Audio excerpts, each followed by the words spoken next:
Sharing tea with a fascinating stranger is one of life's true delights. Crown Prince Iroh existed long before the tea-loving uncle we know from the series. He was heir to the Fire Nation throne and a military genius who almost conquered Ba Sing Se, but something transformed him completely. Unlike Aang or Zuko, who found their purpose while young, Iroh's journey represents the most difficult path anyone in Avatar ever took. He had to dismantle his entire identity after living nearly his whole life as a war hero, only to realize the cause he fought for was deeply wrong. Today I'm going to show you exactly how this reverse hero's journey following a personal tragedy makes Iroh possibly the most complex character in the entire series. When we meet Iroh during the Avatar finale, he's doing something completely unexpected for a retired Fire Nation general. He's freeing Ba Sing Se from Fire Nation control. But here's the thing, this moment is the perfect bookend to Iroh's incredible journey because he's literally dismantling what he once built. Imagine spending decades as one of the most feared Fire Nation military leaders and then turning around to fight against the very empire you helped expand. That's exactly what Iroh did, and it shows how far he traveled from who he once was. Like a phoenix burning away his old identity to reveal his true self beneath. The scene where Iroh uses his firebending against Fire Nation soldiers carries so much weight when you realize those same soldiers probably grew up hearing stories about the legendary Dragon of the West. Some of them might have even served under him years ago, but now they're facing his flames as enemies instead of following his commands. The White Lotus liberation wasn't just another battle in the 100-Year War. It was Iroh's ultimate redemption, freeing the very city he once tried to conquer and bringing his personal story full circle. But what makes this moment truly special is how Iroh fights during the liberation. If you watch carefully, you'll notice he incorporates movements from all four bending disciplines while wielding his natural fire, redirecting attacks with waterbender fluidity, standing firm with earthbender stability, and moving with airbender agility. His fighting style reveals a man who transformed his entire philosophy about bending and balance in the world. The White Lotus itself represents everything the younger Iroh fought against. While Fire Lord Sozin and his descendants believed in Fire Nation supremacy and conquest, the White Lotus stood for harmony between all four nations. They believed in cooperation rather than domination and preserved ancient wisdom instead of destroying it. When Iroh took up the White Lotus Pai Sho tile, he embraced the complete opposite of everything he once represented as a Fire Nation prince.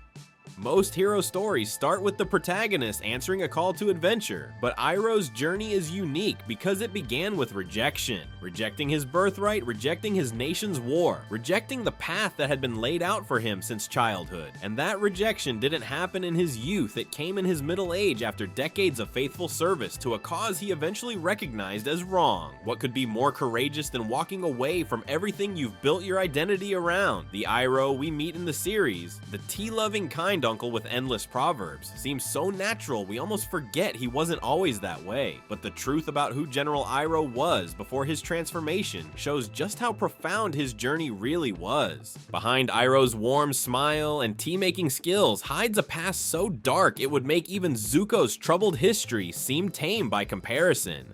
The kindly uncle who guides the banished prince was once the pride of the Fire Nation, a military genius who nearly succeeded where even Fire Lord Ozai would fail. And his story begins not as a humble teacher, but as Azulon's firstborn son, the rightful heir to the Fire Nation throne. Born as the golden child of Fire Lord Azulon, Iroh blazed like a comet across the Fire Nation sky while his brother Ozai lingered in the shadows. Where Zuko constantly questioned his nation's methods and morality, young Iroh embraced them completely, becoming Fire Nation supremacy's most effective champion. A stark contrast to the man who later tells Zuko that there's nothing wrong with a life of peace and prosperity. For decades, Iroh led campaign after successful campaign across the Earth Kingdom, claiming territory that had resisted Fire Nation control for generations. Earth Kingdom villages trembled at news of his approaching armies. His strategies were studied by every Fire Nation officer in training, and children were frightened into obedience with whispered warnings about the Dragon of the West. This title carried profound meaning in Fire Nation culture, where dragons represented the ultimate power as the original firebenders. When Fire Lord Sozin began hunting dragons for glory, it became the highest achievement a firebender could claim. Iroh supposedly killed the very last dragon, earning his fearsome title and proving himself the greatest firebender of his generation. His firebending skill was legendary,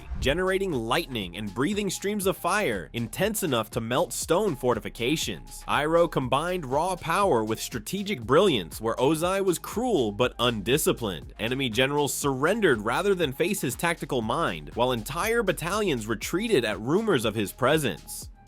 Years before becoming Zuko's mentor, Iroh embodied Fire Lord Sozin's vision that the Fire Nation had a duty to share their greatness through domination. He saw himself as a harbinger of progress, bringing advancement to primitive cultures through whatever means necessary. Palace maps were constantly redrawn to account for territories he added to the empire. Victory after victory made him unstoppable until his ambitions led him to Ba Sing Se, the impenetrable city that had withstood Fire Nation aggression for 100 years.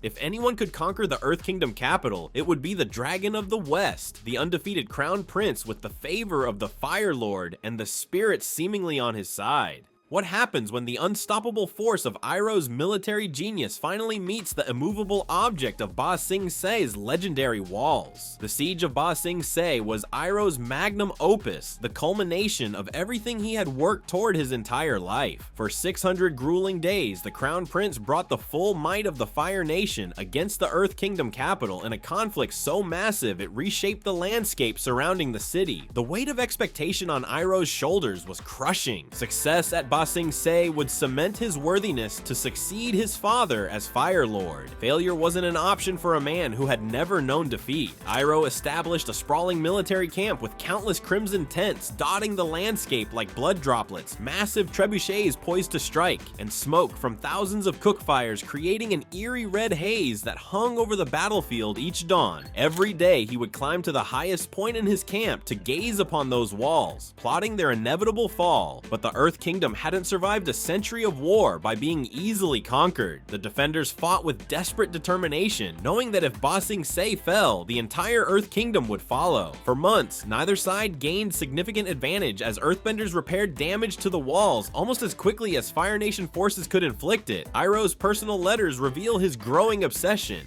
Each morning I watch the sun rise over those walls, and I swear on my honor they will fall before I leave this place.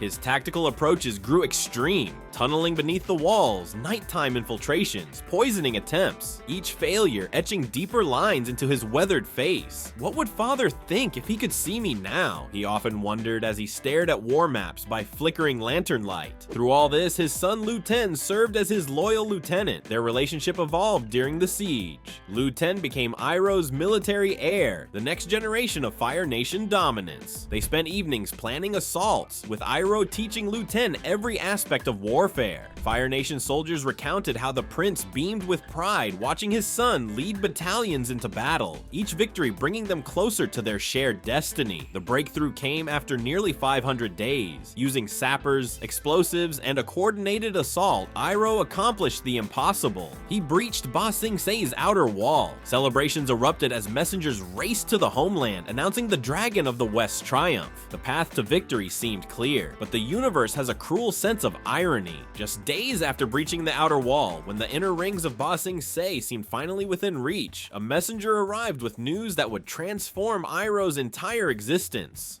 The messenger carried the news no parent should ever hear. Lu Ten had fallen in battle. But what most fans don't realize is this was the exact second when everything Iroh believed about power, honor, and his own destiny shattered like glass. And what happened next would transform him from feared general to the wise mentor we all know. But how exactly did a military genius become a tea-loving philosopher almost overnight? Lu Ten's death wasn't recorded in any official Fire Nation history books. There was no grand state funeral befitting the son of the Crown Prince, no monument erected to commemorate his sacrifice. Instead, there was only the crushing silence of a father's grief echoing across the battlefield. The mighty Dragon of the West, who had never known defeat, fell to his knees in the dirt as memories flooded back, teaching Lu Ten to light his first flame, watching him grow into a proud soldier, dreaming of returning home together in victory. What happened in those first moments after receiving that devastating news changed everything about Iroh. Iroh. Official reports simply state that General Iroh abandoned the siege without explanation, but witnesses describe something far more profound. Against all Fire Nation military protocol, Iroh personally carried Lu Ten back to their camp, cradling him as he had when Lu Ten was small. That night, while the vast Fire Nation army slept, their general performed ancient spiritual rituals that hadn't been practiced in generations. In his overwhelming grief, Iroh discovered meditation techniques that allowed his spirit to separate from his body. One letter, sent years later, revealed the truth. In my grief, I found the path between worlds that I never believed existed. What I witnessed there changed everything I thought I knew. The spirit world revealed visions that contradicted everything the Fire Nation had taught. Iroh saw the original Firebenders learning not from destruction, but from Dragon's life-giving warmth. He witnessed the four elements working in harmony rather than opposition. Most importantly, he experienced the devastating cosmic imbalance the 100-year war had caused, suffering extending far beyond the physical world. When Iroh finally ordered the retreat from Ba Sing Se, his generals were shocked. They couldn't understand why the most determined military leader would suddenly abandon his greatest potential victory. What they didn't know was that Iroh had glimpsed a truth more profound than conquest. He had seen how the war was destroying the very spiritual fabric of the world. Iroh spent weeks in deep meditation, traveling spiritual realms no Fire Nation royal had ever willingly entered. When he finally returned, the transformation was complete. The ruthless general had died alongside his son, and in his place stood a man who understood that true power comes from inner balance and harmony. Returning to the physical world with a new spiritual perspective was just the beginning of Iroh's journey, because while he was wandering between worlds, his brother Ozai was plotting to take everything else he had. The spiritual transformation that changed Iroh's philosophy wouldn't protect him from the harsh political reality awaiting his return to the Fire Nation. His brother saw opportunity in tragedy and seized it without hesitation. Ozai had always lived in Iroh's shadow as the second son. When Iroh returned emotionally devastated and viewed as a failure, Ozai approached Fire Lord Azalon with a calculated request to be named heir instead. Court records remain suspiciously vague about what happened next, but Fire Nation scholars point to mysterious circumstances around Azalon's death days after Iroh's return. Before Iroh could understand what was happening, Ozai had claimed the throne that Iroh had been groomed for his entire life. The celebrated military genius became a forgotten royal in one devastating stroke. Nobles who once competed for his favor